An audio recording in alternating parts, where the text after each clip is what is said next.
Okay, hopefully this is all working. My world is falling apart, as you can tell by the large image of Clayton Kershaw crying that was shown on Padres big screens a while back.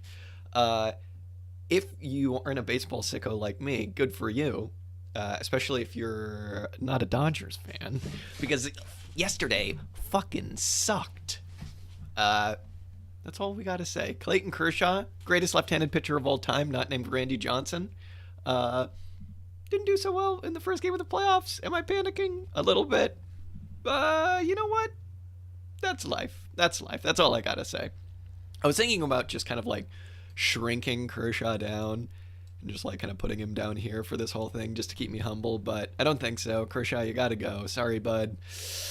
Don't know if you should be starting postseason games. I think that is, in fact, a bad idea for Clayton Kershaw, who's about 30,000 years old at this point. A man with a shoulder that is made entirely of fucking silly putty. I don't think he should be starting. Call me crazy. Hey, at least he got an out. At least he got an out. But that's not what y'all are here for. Hello, Ralph. As we begin, hello, Ralph. Hello, Gerard Winstanley to my right?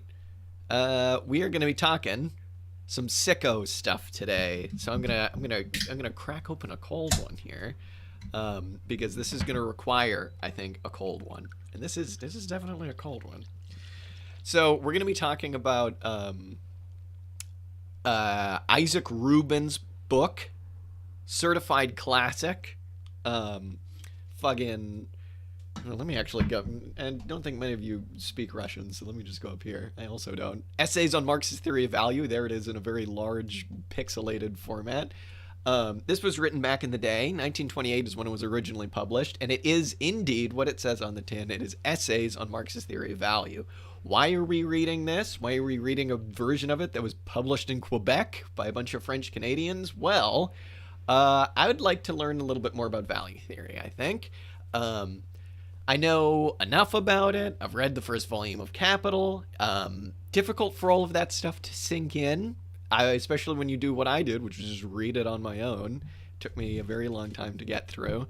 But I'd like to know a little bit more. I think it's painfully obvious that value theory is like not only the most important, maybe, bit of Marx's thought, but the most criminally under studied today, because most Marxists just want their tenure and they want to talk about, kind of cultural stuff, which makes sense. You got to study the cultural stuff as well, but it all kind of comes down to value theory. And I think if we're going to do that thing that you're never supposed to do as a socialist, which is think about what communism should look like, then you gotta know your X's and O's, and you gotta know a little bit about value theory. So I found this book a long time ago, and I was like, one day I'm gonna get through it, and that begins today.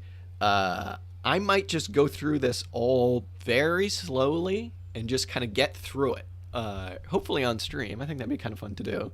But today we're gonna be reading a little bit of the introduction by Freddie Perlman. Who's a really interesting guy. I didn't know too much about him. For some reason, I thought he was like the Earth First guy, and I was like, there's no way the Earth First guy did this. That is indeed not who it is. He's like I think like a Czech anarchist. I could be wrong about that. But his introduction is really good. We're going to read a little bit of it and then just kind of skip it because it's incredibly long. Then we're going to read Rubin's introduction to the whole kit and caboodle, then his introduction to Marx's theory of commodity fetishism. Then we're going to read chapter 1. As you can tell by these page numbers, that's not that much. I will say I'm very impressed here by old Isaac's ability to kind of work through this stuff in a really simple way. It's very hot. I'm going to take this off. And it's interesting that he starts with commodity fetishism. And at first I was kind of like, what the fuck what's he doing here? Why is he starting with commodity fetishism? And it makes sense, I will say. So we'll get to all of that. One of the things that made me actually want to do this is that yesterday I was at the god dang anarchist like book fair, zine fair kind of thing in London that takes place every year. I went last year, it was a good time. Went this year, it was an even better time, which was nice. I got a whole bunch of shit. You got to get your Malatesta. You got to get at least one tiny Malatesta zine. They're probably about like 300 words in this tiny little thing. You got to get at least one of them if you go to an anarchist book fair. You also got to get some Earth First stuff. Earth First people never fail to crack me up. Just incredibly funny group of people. Good for them. That's what I say. And found all sorts of good stuff. I got scenery on the way down. You know, you got to get some of that. Fucking, what else did I get? Scratch a Turf, A Fascist Bleeds. Got to get some of that. The Case for a Militant Trans Anti-Fascism.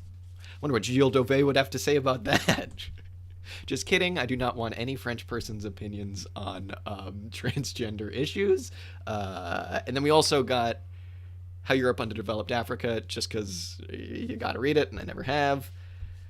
Oh, and then I got just some light Wilhelm Reich reading, which is Dialectical Materialism and Psychoanalysis. I'm sure I'll be able to get through that. I'm sure I'll finish all of that. I'm sure I'll definitely do that. But, and then it's just like a fucking shit. I love going to things like that because you just get people around every corner being like, read my newspaper. And just like, okay, I'll fucking take your newspaper.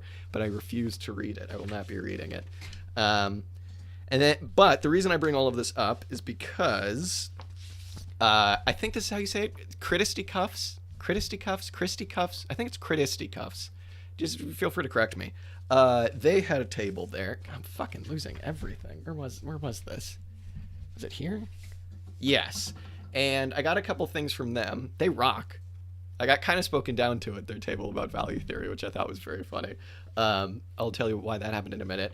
I got this, which is an essay that they had, so I got to read that. 3 critiques of hacktivism, very clever. And then this, which I'm stoked to read, a companion to David Harvey's Companion to Marx's Capital. I talked with one of the dudes there about it quite a bit because I was like, oh, cool, I'm really looking forward to read this. And then I was like, I actually used the David Harvey to get through the first volume of Capital. And then before I could be like, it was kind of a mistake, the dude was just like, that was really stupid. It's just like, whoa, okay. It was stupid. I get it. But it's cool. We talked a little bit about Harvey unnecessarily putting himself into it. And I was kind of just like, I think there's a reason that Harvey is like the one person that talks about value theory and stuff. Kind of in like the broader world. Like, I'm not to say that he's mainstream, but he's the most mainstream of them all, except for maybe the co-op guy. I forget his name, Richard Wolff, but he doesn't really talk about this stuff. And the Critisticuffs guy he was just like, and it's so frustrating that he's the main guy out there and he just gets all of this shit wrong. And I was like, well, you're not wrong. I'll kind of defend the Harvey a little bit. He's definitely, it's maddening at times. There's no need for him to bring up the falling rate of profit stuff. It's very stupid. But I would say it actually is pretty helpful if you're kind of like someone with not a lot of background in this stuff trying to, get through fucking volume 1 of Capital, which is very daunting if you don't have any kind of institutional backing or anything like that, or even like a reading group. It's very daunting. And Harvey, he's fine. I think I knew what to look out for in his stuff. So anyway, that's enough of that. Eventually, I'd like to read that companion to David Harvey's Companion to Marx's Capital on stream. We'll see if that actually happens. But it made me finally crack open this Isaac Rubin book, and that's where it all comes home. So I reckon we just get right into it. We don't need to talk about the Dodgers anymore because that will just make me incredibly sad. Let me just double check a few things here. Let me just make sure this is all okay. Feel free to tell me when I get stuff wrong. I'm just literally going to be kind of just coming out and just pointing out some things that I thought were really interesting. It's stunning to me that this book was written in fucking 28, I think, 1928. That's wild because his writing is so clear and it's so funny. I mean, you read it and you go, wow, this dude understood value theory. And then you go, I wonder what wound up happening to him. Then there's the typical, death you see on his Wikipedia page, 1930 or whenever it was. And you just go, oh, okay. Yeah, awesome. Thank you, Stalin. Really good work there. So, this is the introduction by that guy, Freddie Perlman. And I'm just gonna go through a little bit of it, because like I said, it's many pages long. I believe he translated this, actually, which is what a fucking daunting prospect that is. But it seems pretty good so far. So good work, Freddie. So anyway, we just get right into it. Again, this introduction is not Rubin. This is Perlman. not the guy from Earth First. Once again, someone completely different.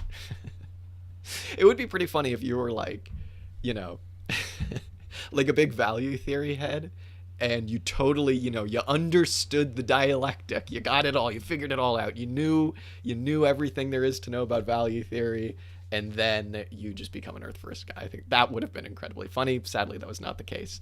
Anyway, let's get into it. Perlman, to start us all off, says that according to economists whose theories currently prevail in America, and currently prevail, I don't know when the fuck this was published, a long time ago, but it's still the case. Economics has replaced political economy, and economics deals with scarcity, prices, and resource allocation. So this is the reason I want to bring this up. It's not quite a value theory thing, but it's very important, right? Like, nobody is a political economist anymore. You know what I mean? Because Marx kind of drew the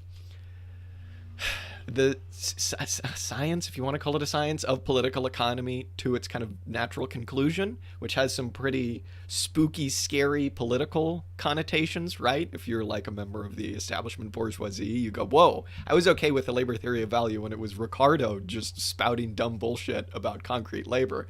But now that you've actually kind of figured it out, whoa, we can't have this. So kind of ever since Marx, you had that kind of gets split up into the study of politics and the study of economics. And why would you study political economy? They're two completely different things. And here Perlman is saying that that's absurd, right? So he says down here, if economics is indeed merely a new name for political economy, and if the subject matter, which was once covered under the heading of political economy, is now covered by economics, then economics has replaced political economy. However, if the subject matter of political economy is not the same as that of economics, then the replacement of political economy is actually an omission of a field of knowledge. I wonder which one might be true. So he continues. He says, the Soviet economic theorist and historian I. Rubin suggested a definition of political economy which has nothing in common with the definitions of economics quoted above, right? Dealing with scarcity and just economics and that sort of thing. Just crunching the numbers, baby. Supply and demand, that's all you need to know. According to Rubin, and we'll get to the point in the book where he actually talks about this, where this quote is actually from, he says that political economy deals with human working activity, not from the standpoint of its technical methods and instruments of labor, but from the standpoint of its social form. It deals with production relations which are established among people in the process of production. And once you start studying that, you go, things are a little bit fucked up. Perhaps they should be different.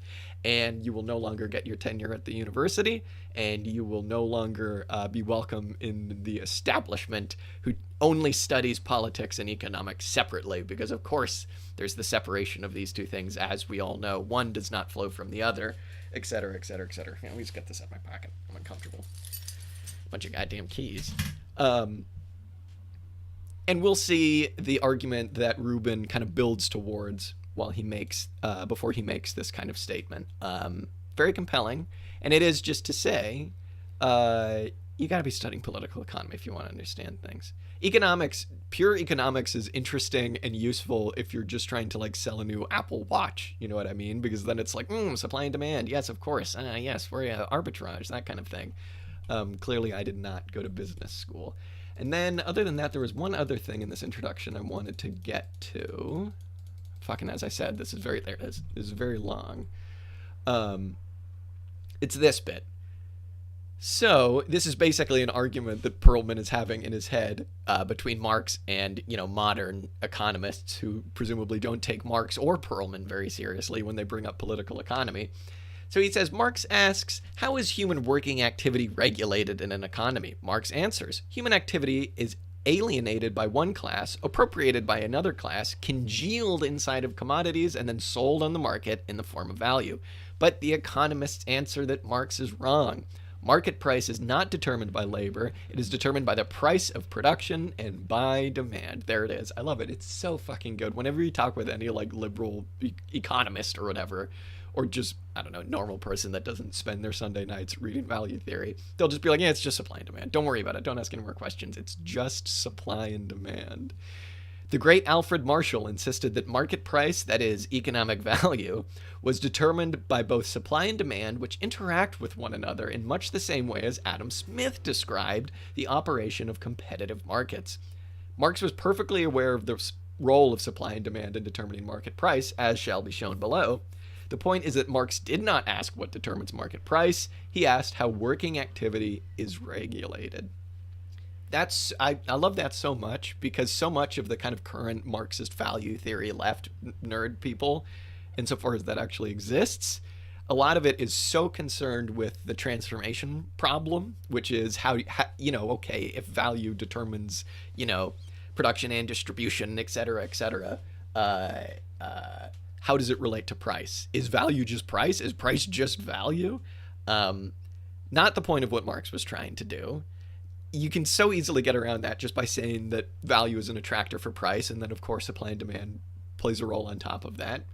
But again, the point of what Marx is trying to do is see how working activity is regulated, and it is not just regulated by price. Duh, obviously. There are many other things that go into it, and they're all historic, specific to our current moment in time, and they have not been that case forever. We're not going to read about the author. Although I do think it's funny, he's like, if you want to figure out, what happened to him, read Let History Judge. And here it is. This is it. We're going to get into it. So this is actually Rubin talking now. I got a sip here. And he says, basically, he's going to be explaining in this first little bit why he's choosing to start off talking about Marx's value theory, not by necessarily really talking about what you'd think is his value theory at all, but by commodity fetishism. And I think it's a very good place to start. Someone from Fetishism actually reached out to us recently, because on one of the shows, Dan and I mentioned something about like how difficult it is or undesirable to like talk value theory with normal human beings. It's just very difficult to get your point across. And we were kind of looking for ways to get beyond that and maybe not have to bring up value. And they sent us a really good piece that Fetishism wrote, all about kind of like explaining this stuff to normal people. And this is funny because I feel like this is the value theory nerd equivalent of that, like actually starting with commodity fetishism. And as we'll see, Rubin basically says that commodity fetishism doesn't get the attention that it deserves amongst value theory nerds, right? So he says, we'll just start here. He says that he actually throws Hilferding a bone here, which is always nice to see because everybody just shits on him for, good reasons, because the one thing he's known for is the general cartel, which is fucking stupid. Years ago, Hilferding pointed out that the theory of historical materialism and the labor theory of value, he's just going to call it that, whatever, I think that's fine, have the same starting point, specifically labor as the basic element of human society, an element whose development ultimately determines the entire development of society. Again, this is a very cheeky way to get around actually being too specific about these things, basically just by using the word ultimately, right? Of course, it's not determining every single concrete interaction that you have with everybody. Of course, it's not determining every little bit of art. It's not determining every little bit of culture. But ultimately, it kind of, in the long run, in the abstract, it determines most of what we deal with in terms of what we talk about development of society, right? So he says the working activity of people is constantly in a process of change, sometimes faster and sometimes slower, and in different historical periods, it has different character. If you're someone that's read, Marx-adjacent stuff or Marx, this is not too surprising, but I think that it's really important to keep in mind, right? That the working activity, productivity of people, how they work, what they do when they work, it's constantly in a state of change. And so even though when you're trying to do, historical materialism or whatever, or value theory, you need to kind of pinpoint a time and a place to kind of ground yourself in to see like this is what we're actually talking about. Everything is constantly in a state of change, right? It's constantly in flux. And so you need to remember that when you're trying to study these things. And obviously in different historical periods, it's different. If you just want to do the basic kind of simple teleological Marxist stuff, you can just be like, oh yeah, first you had hunter-gatherers, then you had slave society, then you had feudalism, which isn't a controversial mode of production at all, and then you had capitalism, right? But obviously, this is true. Production relations change throughout history, and the kind of like broad, you can use broad categorizations and abstractions to kind of pinhole them and pigeonhole them, right, into specific groups like feudalism or like capitalism, right?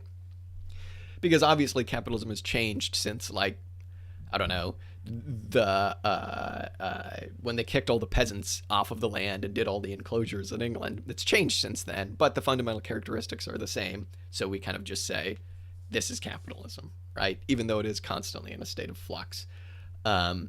Process of change in the development of the activity of working people, or the working activity of people, involves changes of two types, right? And this is fairly simple, but again, he's building an argument here, so we need to kind of focus on what he's saying here. He says that there are changes in the productive forces of society. So think kind of when Dan and I did our episode on fossil capital, that's what this was all about. It was all about the shift from water and wind power in British textile mills to coal and the steam engine, which was way more productive and allowed for, you know, not a change in social relations, but a change in kind of like the ways that capitalists interacted with large groups of proles. So you have your changes in productive forces, and then you have your changes in production relations. And here he is going to primarily focus on production relations, and specifically to commodity capitalist society, which is very exciting.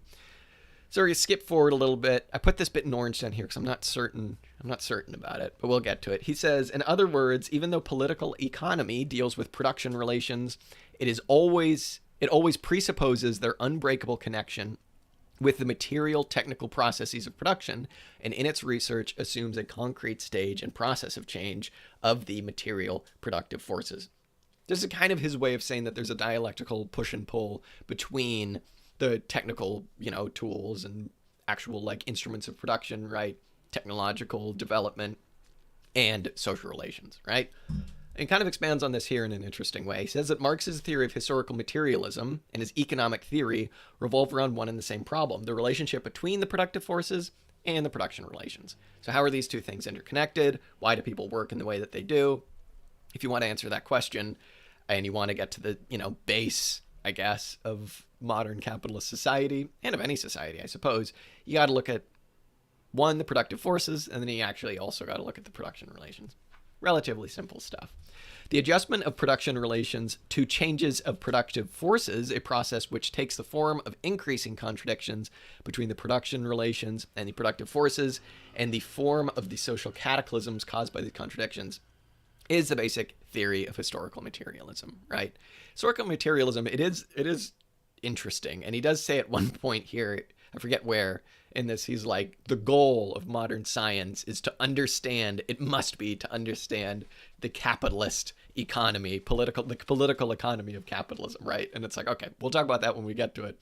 But it's also like, it's interesting because the most stable and by far the most longest running mode of production has been hunter-gatherer society. And kind of trying to look at this dialectical temporal relation between these two things, between the productive forces and production relations, wouldn't really tell you a whole lot for like the several hundred thousands of years or however long people were hunter-gatherers for, about their societies, I suppose. It would tell you obviously about like the ways in which they interacted with each other, but obviously because there wasn't really much of a development of productive forces, you'd kind of just be looking at this static social relations that only changed. We don't really know why they changed. Maybe because of some sort of, you know, some kind of chaos, because I don't think I'd want to go from being a hunter-gatherer to someone just sitting on my ass on a farm when all my crops could be destroyed in an instant, unless there was some kind of, you know, big change. Anyway, getting off topic here. This is the bit that I'm not sure about. He says that this theory analyzes the production relations of capitalist society, the process of their change as caused by the changes of productive forces, and the growth of contradictions, which are generally expressed in crises. So when he said, the bit that I'm a bit unsure about, which he actually I think kind of corrects down here, but he says the process of the changes as caused by changes in productive forces. Social relations, I don't know if they generally do change just because of changes in productive forces. There can be other things that obviously affect this, environmental conditions. There can just be people have had enough. I don't think one determines the other. I think that they just both determine each other simultaneously. And that's kind of what he says down here. The only reason I put it in orange or whatever is because I read that and I was like, what? Is that necessarily true? I don't know about that. I don't know if one is determined solely by the other. It gets, when you try and say that, it seems a little bit technologically deterministy. But again, down here, he says production technology or productive forces is included in the field of research in Marx's economic theory only as an assumption, as a starting point. There you go. We like that. Which is taken into consideration only insofar as it is indispensable for the explanation of the genuine subject of our analysis, namely production relations. The faux Brennerite in me, I say faux because I've read the Ella Mixon's Wood book and that's about it, likes this. The primacy of production relations is good. You need this. This is why Andreas Malm's book, for all of its faults, the Fossil Capital book, is really good, because it shows you that the change from, renewable water and wind power in British textile mills leading up to the 1830s kind of time to the steam engine, obviously non-renewable, what he calls the fossil economy, which okay, whatever. He shows that didn't happen first, and then the relations changed in capitalism. He basically said that this was an attempt by capitalists to change the relations, not necessarily of capitalism, but between them and their specific concrete workers, so that they could have greater control over them and beat down the workforce whenever they needed to and have a bigger reserve army of labor and these things. And that's why there was a technological development. So Rubin is definitely right here, and it's really refreshing to see someone fucking almost a century ago who's not Marx talk about this, right? Because so often you kind of get, either intentionally or not intentionally, especially in red, green ecology stuff, people mistakenly putting the development of the productive forces first, especially as a cure-all for climate change. This kind of fetishization of use values, right? It's one of the reasons I like the Jason W. Moore book so much, is because he definitely puts productive relations first, which is what you need to do. And kind of the first hint here towards, I think, maybe why this stuff is important when we look to the future about what communism might look like.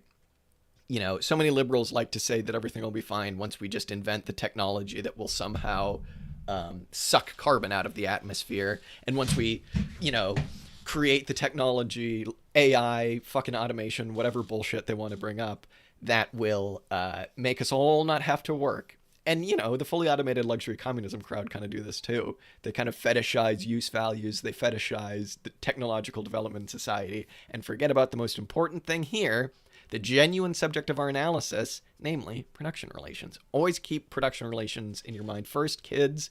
It's the most important thing. And so if you're trying to think about a transition to socialism, if you're trying to think about what socialism might be, you gotta put the production relations first, because otherwise you're fucked.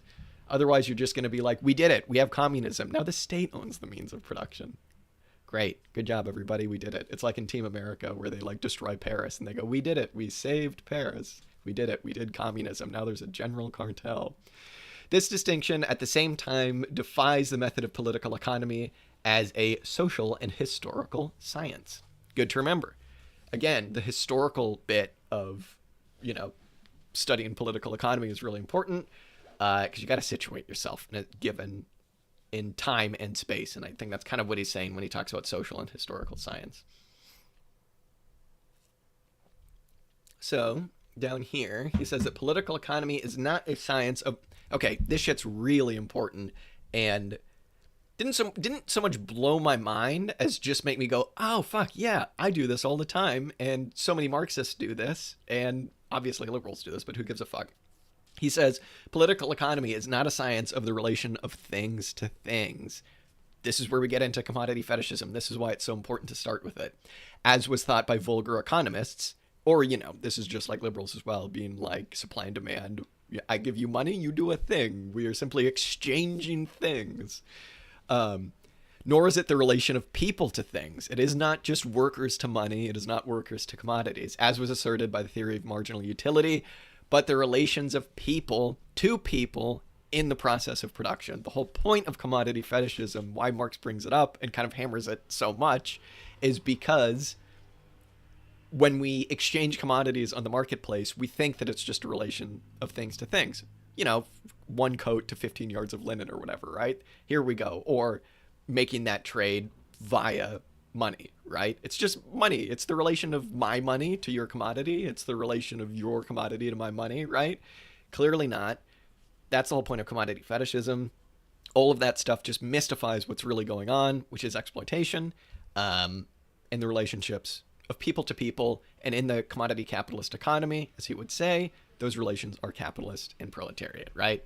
So political economy, which deals with the production relations among people in the commodity capitalist society, presupposes a concrete social form of that economy, a concrete economic formation of society. The only reason I highlighted this is just because, again, it kind of speaks to the historical specificity of what you're trying to do. Just like when you're organizing, when you're trying to do politics, you got to situate yourself in a given space and in a given time. You got to look at your terrain. It's kind of like, who was the fucking fascist, like, war theorist guy, the OODA loop guy? It's observe, orient, decide, act, or whatever. Situate yourself where you are. Understand that you're talking about something that is specific to one given time, and as he says here, in a particular society, right? And then he gives this big long Marx quote about that. And then he finally says, political economy must first of all give us the characteristics of the social form of economy and the production relations that are specific to it. Marx gives us these general characteristics in his so-called theory of commodity fetishism, which would more accurately be called a general theory of production relations to the commodity capitalist economy, which is, it makes a lot of sense. That might seem like a very bold claim, but I think that he is like absolutely 100% correct here. And he gets to it in this first section. Okay, let me just suss out what's going on here. Do a little bit of this. 1 second. Okay. We got some baseball starting in about an hour and a half. It's the fucking Astros, man. Fucking Astros. So I live in England, so I can't really watch, unless I want to stay up literally all night, I can't really watch many of the good games. So I had to watch the first playoff DS round between the Astros and Minnesota. Go Minnesota. Fucking Astros, man. That short little motherfucker, Jose Altuve, hits a goddamn home run on the first pitch to those fucking left field Crawford boxes. What a joke of a stadium. What a joke of a team. I really hope they don't win the World Series again. That would make me incredibly sad. But anyway, I'm going to be watching another one of those fucking Astros Minnesota games later on. So I got that to look forward to. Okay, Marx's theory of commodity fetishism. Why is this important? Why are we talking about it? Rubin just said it's the most important thing that you could possibly... He literally says that it's the general theory of production relations in the commodity capitalist economy. I thought that was a little bit of a overreach, but I think that he is actually 100% correct. Because we kind of think of commodity fetishism as like this addendum to Marx's first couple chapters of Capital, where it's kind of just like a cultural thing. It's like, oh yeah, isn't that weird? The worker never sees the shirt on the person that they make. They never have any understanding of where it goes. And it kind of seems like it's a bit of a moral argument, but Rubin is saying, nah, that couldn't be further from the case. This is like the most important part of Marx's value theory, which is why he starts with it. It's pretty funny. This second section is called like Marx's theory of value. It's like the book's called Marx's theory of value, but he starts with commodity fetishism. So he basically comes out by saying that everybody is stupid except for him. And he says that Marx's theory of commodity fetishism has not occupied the place which is proper to it in the Marxist economic system. And he goes through a bunch of people, Tugan, Baranovsky, Struve, Gustav Struve, I think that's his name. I don't know. Bohm Brauerk gets a bit of a laying into at the beginning of this. He says that some of these writers don't accept the theory of fetishism in the context of political economy, which is like kind of just absurd, even if you think it is just kind of like this quirky addendum to Marx's value theory. They see it as a brilliant sociological generalization, a theory and critique of all contemporary culture based on the reification of human relations. But proponents, as well as opponents of Marxism, have dealt with the theory of fetishism mainly as an independent and separate entity, internally hardly related to Marx's economic theory. I feel like that's just falling into the same trap of liberals when they're like, I'm going to just study economics and learn how the world works. They present it as a supplement to the theory of value, as an interesting literary cultural digression which accompanies Marx's basic text. This is fake news. And then he goes on to say The theory of fetishism is, per se, the basis of Marx's entire economic system, and in particular his theory of value. This is very true. And the more we get into this, we will see why. Why does Marx's theory of fetishism consist of, what does it consist of, rather, according to generally accepted views? Well, in these generally accepted views, he says it consists of Marx's having seen human relations underneath the relations between things, revealing the illusion in human consciousness which originated in the commodity economy, and which assigned to things characteristics which have their source in social relations among people in the process of production. Okay, what does that actually mean? If you look up anywhere, I think any lecture, any YouTube video, any kind of like fucking Jacobin bullshit piece where they talk about commodity fetishism, it will be exactly this. It will be commodity fetishism is the moment when you realize that, you know, a worker in a t-shirt factory just has no idea where that t-shirt goes, and the person who's buying the t-shirt has no idea the exploitation that goes on in Honduras or Bangladesh to get you that t-shirt that costs like pennies, well, not pennies, but like a couple bucks, you know, at fucking Target or something like that, right? That's commodity fetishism. Commodity fetishism to most people is a moral argument, right? Isn't it a shame that people don't know about the exploitation that goes into their things? Which is, like, true. Of course it's a shame that people don't know that. And, you know, but Rubin is going to say here that it's kind of a little bit more complicated than that. And in so doing, he's going to kind of come back to this distinction that he makes between relations between people versus relations between things. And he's actually going to kind of come out and say that, well, you actually do have to kind of study the relationships between the things themselves because they have their own characteristics, which is interesting. So this is him kind of moving past that moral argument, accepting it, definitely, but also kind of being like, commodity fetishism implies a lot more than just like, isn't that a shame? You know, this is clearly just the relations between people. Moving on. However, this interpretation, he says, though generally accepted in Marxist literature, sorry, my highlighting got all fucked up here, don't know what happened, does not nearly exhaust the rich content of the theory of fetishism developed by Marx. Marx did not only show that human relations were veiled by relations between things, okay, so he is doing that, but rather that in the commodity economy, social production relations inevitably took the form of things and could not be expressed except through things, through these things. The structure of the commodity economy causes things to play an important and highly important social role, and thus they acquire particular social properties. Marx discovered the objective economic bases, which govern commodity fetishism. So he's basically saying that if you just take this critique of, okay, well, all money's doing and all commodities are doing is just, you know, mystifying and veiling the relations between people, and you kind of throw out the commodities themselves, money included, you're going to kind of be missing out on a major part of Marx's value theory, which is that these things, these so-called things, which he gives a definition of what he means by things a bit later on, actually kind of organize the entire structure of capitalist political economy. And you can't just be like, it is just people. Obviously, the relations between people are first and foremost the thing that even makes all of this capitalist nonsense possible. But the things themselves actually play a pretty major role, which is pretty interesting. Okay, so anyway, that was his introduction to the introduction. Right? We read the introduction to the introduction first. That was just the introduction to this section. Okay, so this is the first chapter. Objective bases of commodity fetishism.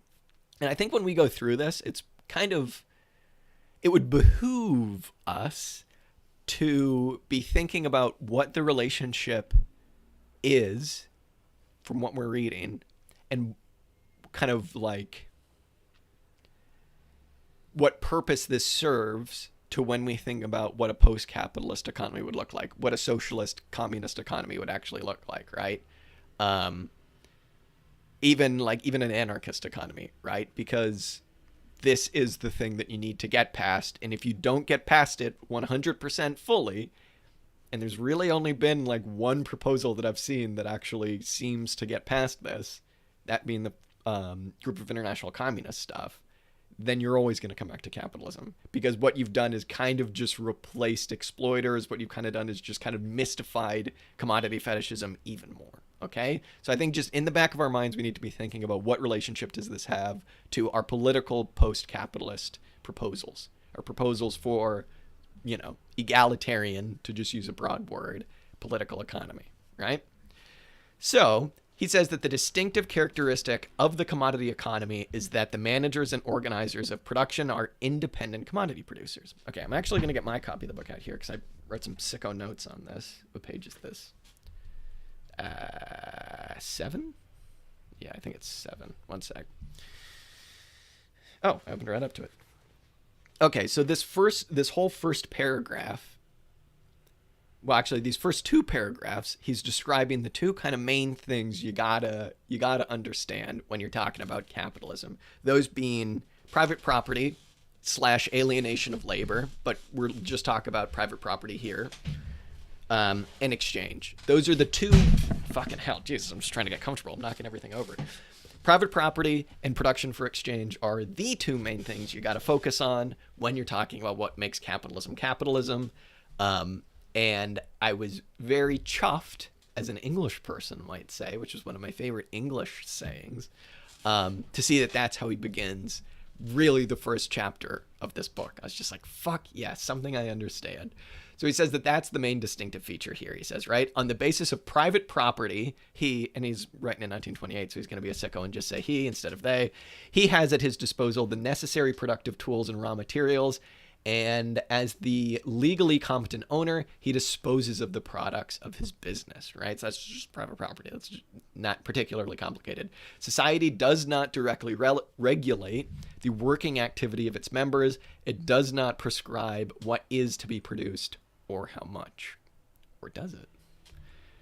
Not directly. That's kind of the main point here. Directly is kind of like the key word in that sentence. Okay, so that's the main bit of capitalism. Capitalism, the objective basis of capitalist political economy, is there are 2 things, right? As we've said, private property, production for exchange. That was private property. So then he says, on the other hand, every commodity producer makes commodities, i.e. products, which are not for their own use, but for the market, for society. The social division of labor unites all commodity producers into a unified system, which is called a national economy. I'm interested in this stuff about national economies. Yeah, this is something that you see a lot in kind of like older Marxist stuff when they talk about national economies. But yeah, it always makes sense. Into a productive organism whose parts are mutually related and conditioned. How is this connection created? Good question, Isaac. By exchange, the market, where the commodities of each individual producer appear in a depersonalized form as separate exemplars of a given type of commodity, regardless of who produced them or where or in which specific conditions. A commodity, a pack of t-shirts at Target is the same as a fucking pack of t-shirts being sold by a dude on the side of the road. The point here is that kind of goods get evaluated on the market, as he says in the next sentence. Commodities, the products of individual commodity producers, circulate and are evaluated on the market. What are they being evaluated for? Well, they're being evaluated to see if they conform to the specific socially necessary labor time of that product. Are they being sold? Is a pair of socks being sold for $55? They better be good socks if they are, because if they're not, nobody's going to fucking buy them, right? Are they being sold for 2 pennies? Well, people will definitely buy it, but you'll go out of business very quickly, right? So this is the kind of like role of the market, is to kind of oversee and organize all of this stuff. The real connections and interactions, but again, this is kind of like masking what's really going on, which is a process of exploitation and social relations between people. The real connections and interactions among the individual, one might say independent and autonomous firms, are brought about by comparing the value of goods and by exchanging them. On the market, society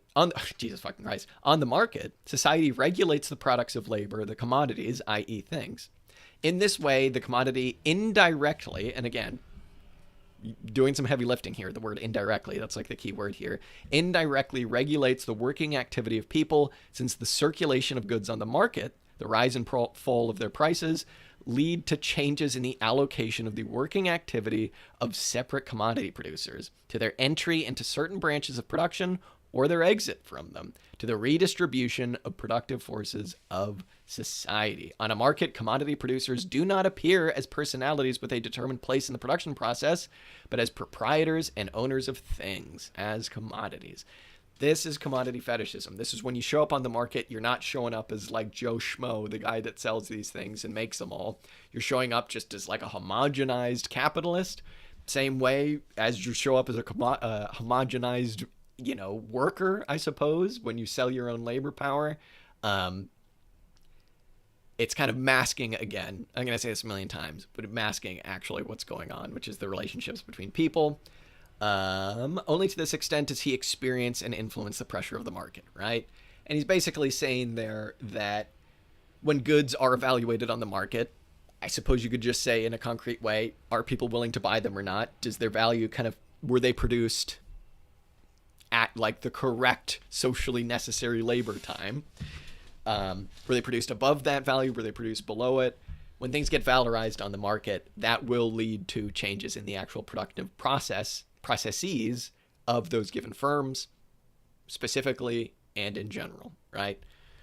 We'll skip a little bit. He says, because of the atomistic structure of the commodity society, because of the absence of direct social regulation, again, be thinking about what that could possibly mean when we think about a more egalitarian society.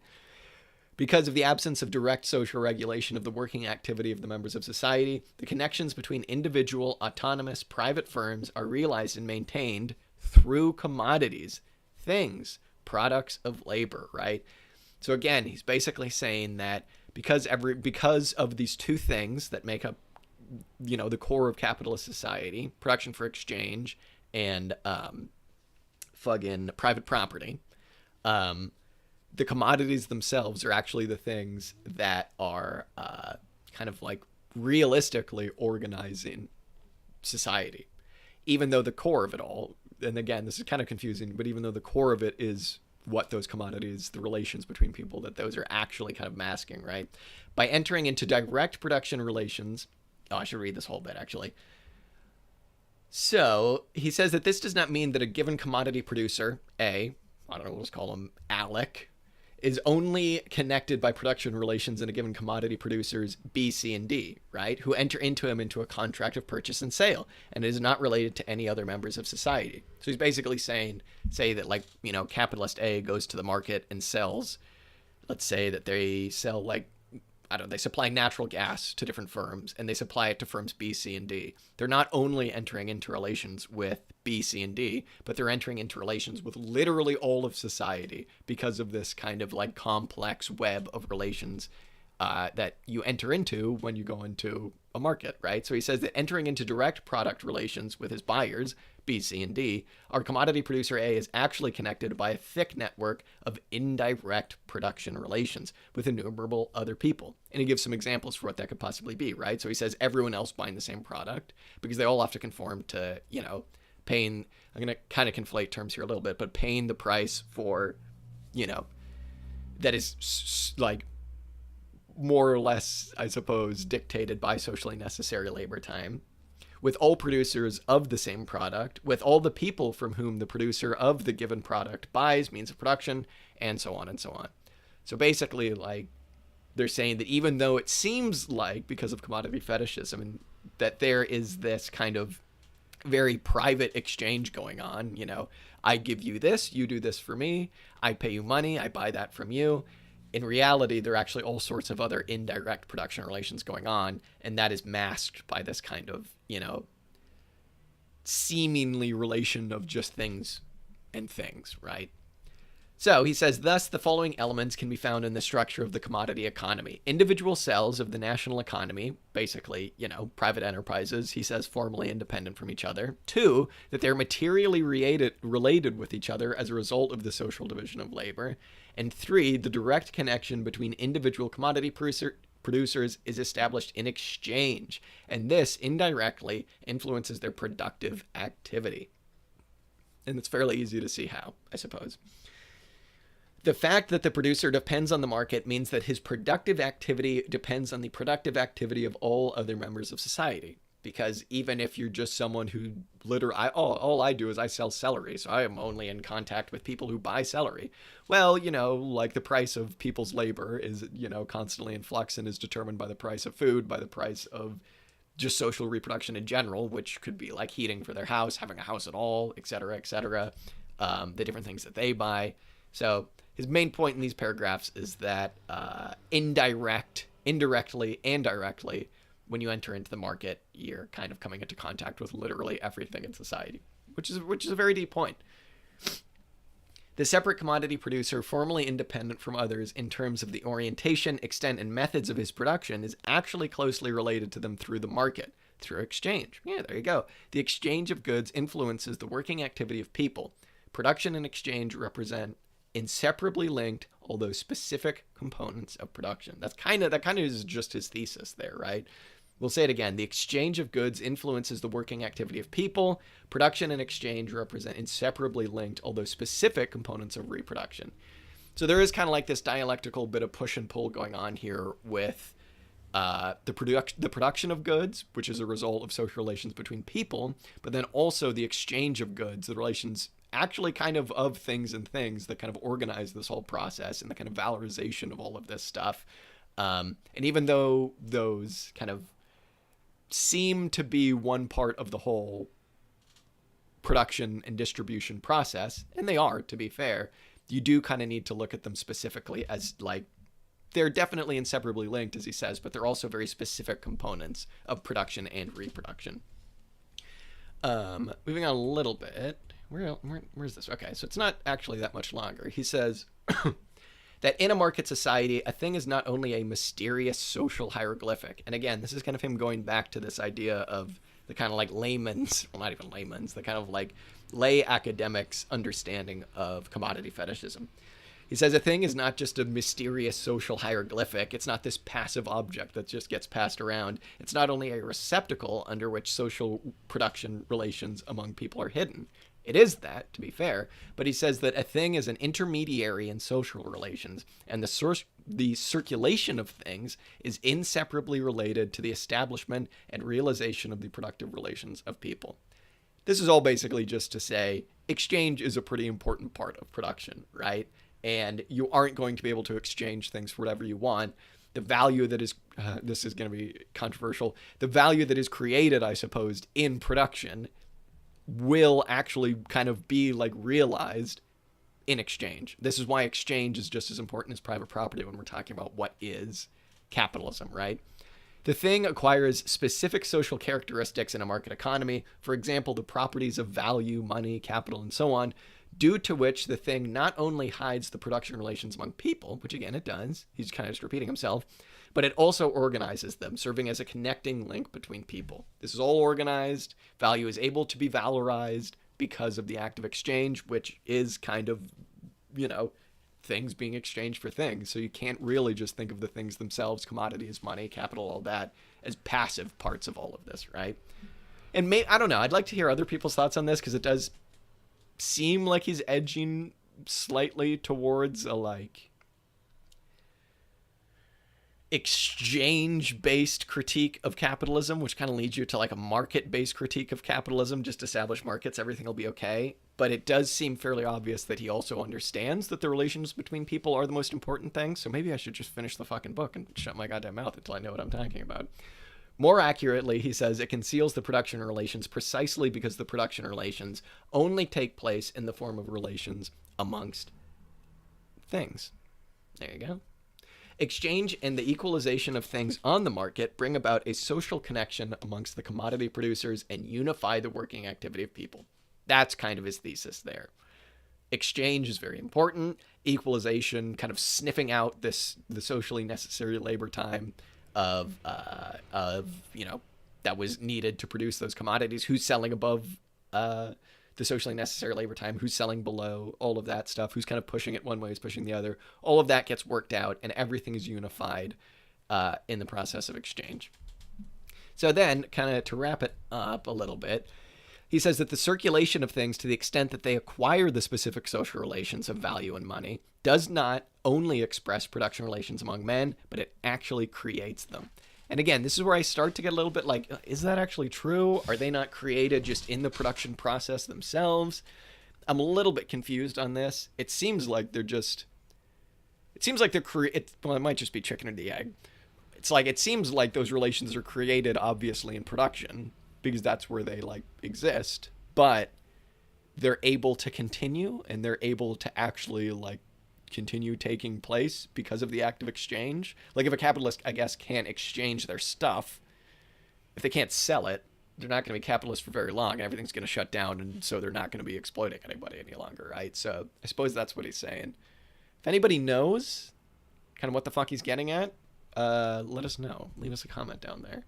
Because I think that's what he's saying. Again, maybe I'm just too wary of people being like, values created in exchange or something like that. But yeah, maybe he's just being too dialectical for me. The thing acquires the property of value, money, capital, etc., not because of its natural properties, but because of those social production relations with which it is connected in the commodity economy. Thus, social production relations are not only symbolized by things, but they're actually realized by things. He gets into some kind of symbol sign stuff here. And yeah, I suppose it makes sense. I think the key word here that's doing all the heavy lifting is realized. Yeah, so I suppose he's saying that the production relations aren't actually created by the things themselves. They're just realized by them, whether that's money, capital, a commodity, whatever. That they're actually just realized through the process of exchange. That I can get behind. That I think makes sense. But even though formally separated from the metallic... Oh, yeah, so here he gets into a discussion of money, which I kind of don't really care about. Must have been, like, the hot topic of the day. Like, whoa, but now there's paper money. So does all of this make sense still? And he kind of hassles Hilferding and Bogdanov a little bit here by being like, yeah, obviously it's the exact same fucking thing, you idiots, just because there's not gold in the money. But even though formerly separated from the metallic substance, paper money nevertheless represents an objectification of production relations among people. That just seems kind of obvious in hindsight. I don't know. What does he say down here? One cannot agree with Hilferding's conception that paper money does away with the objectification of production relations within the limits of a minimal quantity of means of circulate. Yeah, blah, blah, blah, blah. Commodity exchange by means of paper money is also carried out in an unregulated, spontaneous, objectified form, as is the case with metallic money.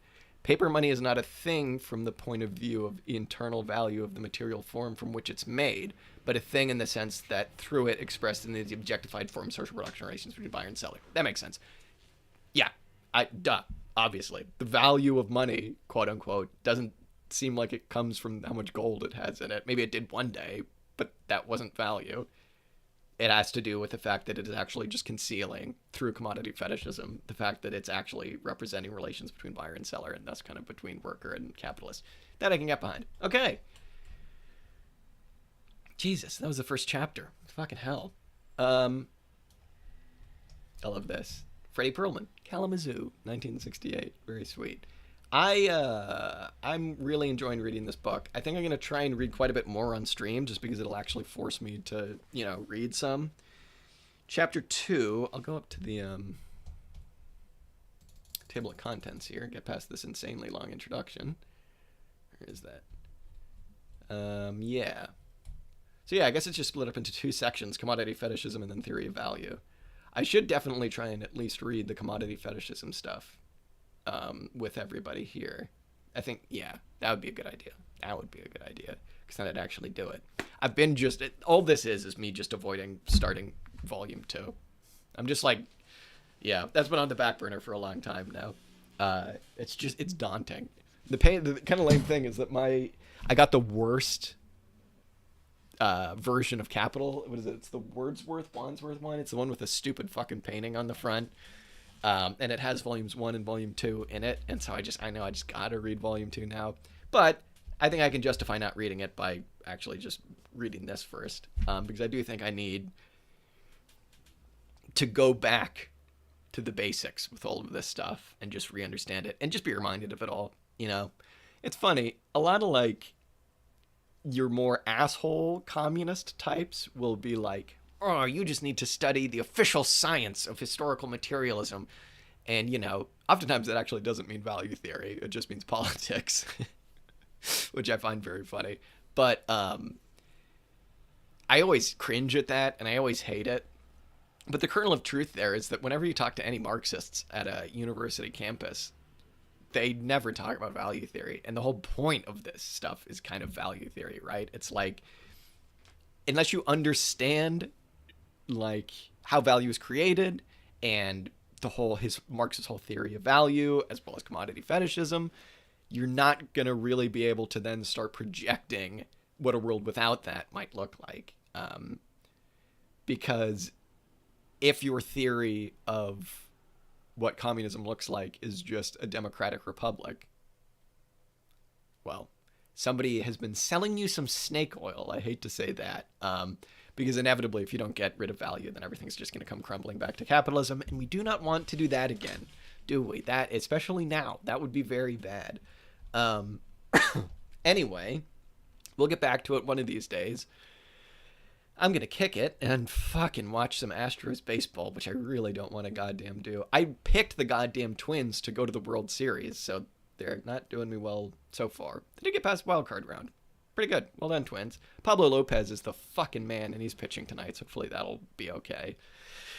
And then that means that tomorrow I get to watch the Dodgers, which I'm not particularly excited about. I woke up and I was like, because obviously the game happened in the middle of the night. I woke up and I checked the score and I was like, oh, I bet you they won by a lot. It was like 11-2. Kershaw only recorded 1 out. He gave up 6 runs. I was like, so things are going badly, in fact. Anyway, you're not here to hear me talk about baseball. You're here to hear me think out loud about essays on Marxist theory of value. Isaac Ilyich Rubin, really fucking good book. Go get it. Just Google the name of this book in PDF and you'll be able to find it for free. Till then, talk to you next time. Please, I am serious about people letting me know if I got anything wrong, because I do actually want to understand this stuff. So please let us know down below. Any suggestions, all of that stuff. You can find our email address if you're, a resourceful person. And feel free to get in touch.